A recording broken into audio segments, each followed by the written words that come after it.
Sepanjang pandemi corona, tak dapat disangkal peran tenaga medis sangat besar sebagai salah satu dari sekian banyak profesi yang bergerak di garda depan.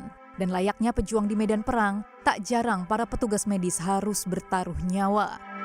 Berdasarkan data yang dirilis oleh Ikatan Dokter Indonesia, hingga akhir Januari tercatat ada lebih dari 600 petugas medis dan kesehatan yang wafat akibat terinfeksi COVID-19. Mereka adalah para dokter, perawat, bidan, apoteker, hingga tenaga laboratorium. Bergugurannya tenaga medis tentu sangat mengkhawatirkan, karena di saat yang sama, pandemi di tanah air belum menunjukkan tanda-tanda membaik. Bahkan berbagai rumah sakit harus memutar otak untuk kembali menambah sumber daya manusianya, karena jumlah pasien COVID-19 bergejala sedang dan berat yang melonjak. Realitanya, tempat tidur yang kita miliki sekitar 81.000 untuk pasien COVID-19 di rumah sakit rujukan, atau hanya setengah dari kasus yang ada. Ditambah lagi, jumlah tenaga kesehatan yang terbatas untuk memberikan pelayanan kesehatan yang intensif. Pemerintah telah berupaya maksimal untuk menambah jumlah tempat tidur di rumah sakit rujukan COVID-19 dan jumlah tenaga kesehatan. Untuk sementara, lagi-lagi para pekerja kesehatan harus kerja ekstra. Jumlah rumah sakit yang mendapat tugas menerima pasien COVID-19 pun ditambah. Namun di saat yang sama, keterbatasan alat pun menjadi kendala.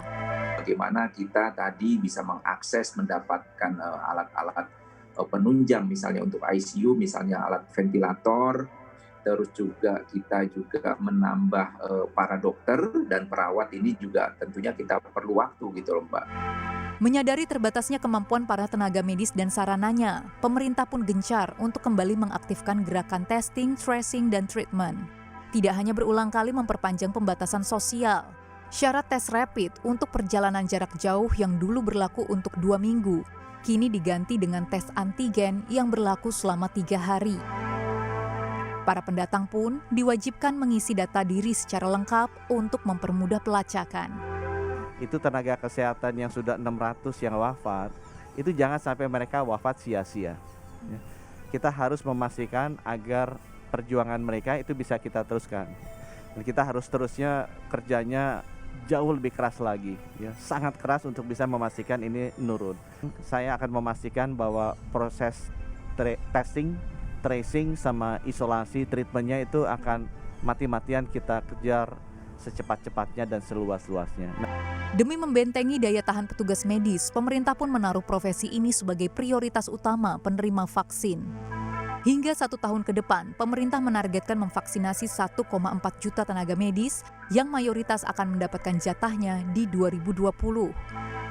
Meski begitu, vaksinasi bukanlah jaminan bahwa tenaga medis akan bebas dari COVID-19, selagi standar protokol kesehatan di mana mereka bertugas tak terpenuhi.